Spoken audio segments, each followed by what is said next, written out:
మార్పిడి శస్త్రచికిత్సల్లో మరో కీలక ముందడుగు పడింది. జన్యు సవరణ విధానంలో అభివృద్ధి చేసిన పంది మూత్రపిండాన్ని వైద్యులు 62 ఏళ్ల రోగికి అమర్చారు. సజీవంగా ఉన్న వ్యక్తికి ఇలాంటి కిడ్నీ అమర్చడం ఇదే తొలిసారని మసాచుసెట్స్ జనరల్ ఆసుపత్రి వైద్యులు తెలిపారు.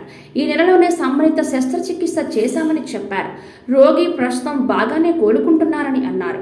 గతంలో పంది మూత్రపిండాలను జీవన ఉత్పత్తుల్లోకి తాత్కాలికంగా మార్పిడి చేసిన దాఖలాలు ఉన్నాయని పేర్కొన్నారు. పంది గుండెలను గతంలో 2కి అమర్చగా వారు కొన్ని నెలల వ్యవధిలోనే మరణించారని గుర్తు చేసుకున్నారు.